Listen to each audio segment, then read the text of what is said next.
Have you ever been so obsessed with something that made perfect sense to you, but was absolutely confusing to everyone else?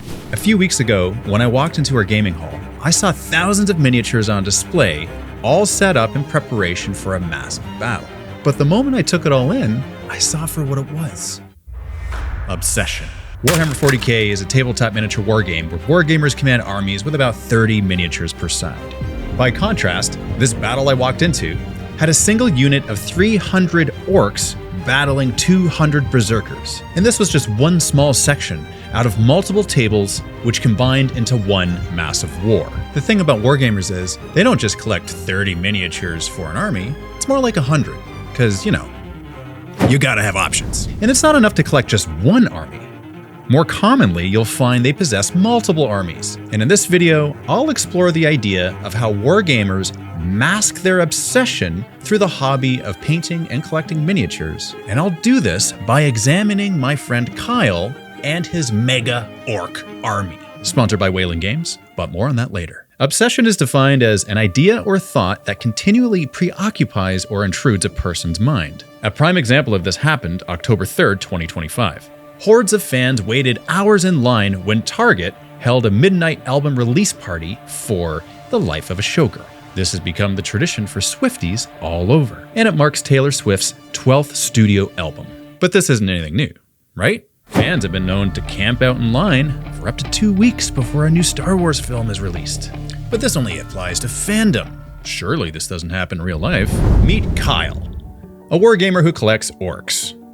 They're a brutal, war-obsessed alien species in Warhammer 40k that thrive on constant fighting, crude technology, and a sheer enthusiasm for battle. He's been playing Warhammer for over 30 years and has a knack for designing his own characters. In fact, he made a custom war boss he uses that he designed himself, which he calls GearGuts. But after he was finished, he thought to himself, what if he was crushing a space marine with his fist and had a bigger cannon? But instead of adding those options to his model, he decided to redesign his GearGuts war boss from scratch, giving him longer legs, opening up his chest plate, and making his shoulders broader. An obvious upgrade from his previous edition, right? Wrong. That wasn't quite good enough. GearGuts had a smile and needed to look more intimidating. But true to form, instead of adding a new head with a growl, he once again designs the model from scratch, giving him an upsized claw, this time with chain teeth built right into the fingers, more exhaust stacks extruding from his back, and more ammo belts than there is room on his cannon, perpetuating that creed, there's never enough DACA. You know, DACA, the sound a weapon makes when it's firing bullets. Yeah, that DACA. So with this new version of his war boss, you'd think, finally, third time's a charm. He made his masterpiece, right? Absolutely not. Kyle would go on to design not one, not two, but 3 more versions of his GearGuts war boss, from one stomping on a dreadnought to crushing a space marine in his fist to wielding a massive orky chain axe, ready to crush and cleave whatever foe foolish enough to engage him in glorious melee combat. But his most recent edition has a space marine impaled on his shoulder pad, which looks to be a bear trap. That's a chef's kiss right there. When we compare his first to his most recent iteration of GearGuts, we can clearly see a significant increase in scale, which aligns with Kyle's design philosophy. I always wanted to make my factions I designed look like they've been fighting and winning. And for the bruisers, I wanted them always to be that big, burly, something that looks like they could pick up a person, hold them in the air without breaking sweat, and just be that threat.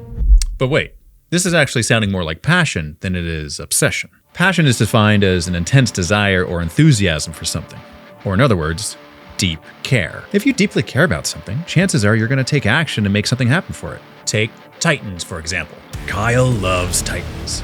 Mega-sized models that can blast entire units off a table in epic battles of Warhammer 40k Apocalypse. He loved the idea of his pirate orcs using a Reaver Titan to stomp around the battlefield to eliminate whatever enemy he desired. But here's the problem. Reaver Titans don't exist in an orc army. The Imperium uses Reaver Titans. So how do you fit pirate orcs into a Reaver Titan? If you're Kyle, you do what you do best. You make your own version of it. So inspired by the lore of these pirate orcs, he made a ship that can float on dry land. Because orcs believe if it works a certain way, it just simply works that way. It doesn't have to make sense. It's kind of like magic. And you add plenty of cannons to show your enemies who's got the most DACA. The end result is, we now have a unique model that can be used in place of a Reaver Titan in an epic game of Warhammer 40k Apocalypse. And of course, if you're going to move a ship, because ships are needed for pirates, obviously, you would then need to find a way to move them without water. And of course, I went with giant, huge rocket engines.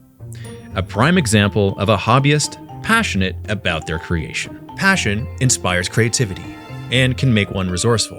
A valuable skill if you want to add something big to your collection. Like a Warlord Titan. This massive model, which stands nearly 2 feet or 56 centimeters, is made by Forge World.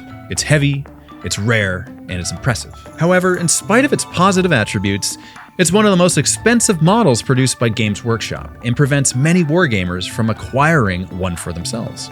So how do you add one to your collection in spite of this? You do what Kyle did.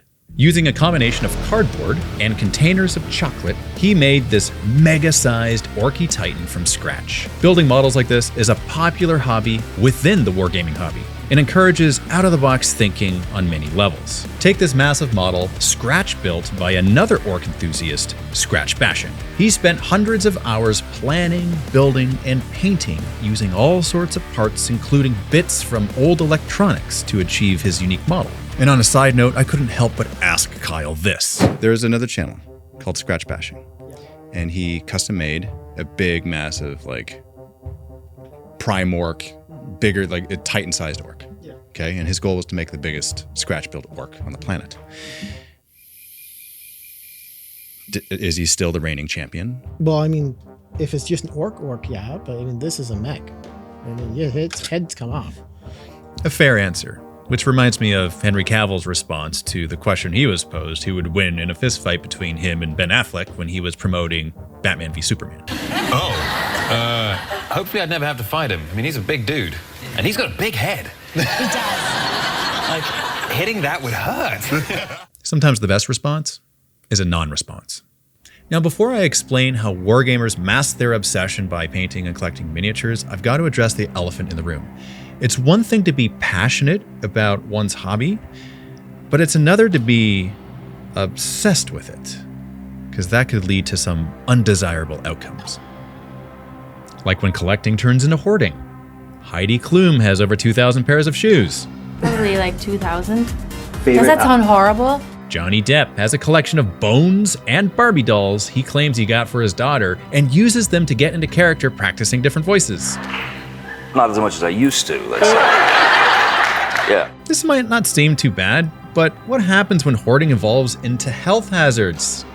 Or rat infestations, which affect your neighborhood? Obviously, we want to remain sensitive about these things, but the fact remains, any obsession can mutate into something quite unhealthy. But only if we let it get out of control. Well, you're one to talk, Dave. Don't you have an obscene collection of Chaos Space Marines you parade around and encourage this type of behavior? You know what? You're right. It's one thing for me to scrutinize Kyle's collection and to pick apart the pros and cons of having a mega army. I have a part to play in this too, don't I? Absolutely. Whenever I post about my massive collection of Warhammer models, it's met with two responses.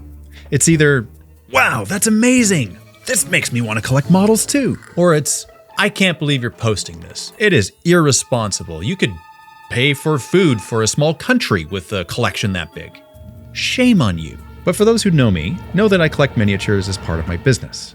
And I actually don't have many models at home. It doesn't take over my life, and it certainly isn't the cause of rat infestations in my neighborhood.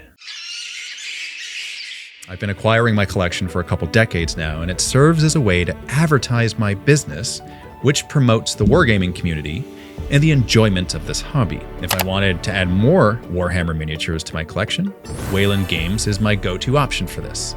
Not only do they have a football-sized warehouse which carries every game you can think of, their team is made up of the very tabletop gamers who know exactly what it means to be an enthusiast like you and me. Saw it for myself when I visited them in person. So the idea of wargamers masking their obsession through the hobby of painting and collecting miniatures can be unfortunate if one isn't careful. But by and large, this hasn't been my experience in the wargaming community. Collecting multiple armies and factions within a game system is not unlike someone who's super into gardening, buying various plants and flowers to add to their ever-growing garden. And you know the thing about gardening? You can tell when someone's really passionate about it. So where do we go from here? I recently expressed my passion for this hobby by challenging Kyle to a game of Warhammer 40k Apocalypse. That massive table of miniatures I saw when I walked into my gaming hall, that was us after we set up this very game. I wanted to celebrate our common interests by presenting a spectacle the likes of which have never been seen. I posted the battle over on MiniWarGaming for you to get an inside look at the enormity of the battle. Watch it here to witness this once-in-a-lifetime experience of all the ups and downs and the fun that we had rolling dice, and the pain associated with all those failed dice rolls, and of course the triumphs of exploding mass units all over the battlefield. So in closing, whether something is born out of obsession or passion, we'll never know for sure. But it's how we respond to it that matters most. I'm MiniWarGamer Dave, and I'm passionately obsessed with collecting miniatures.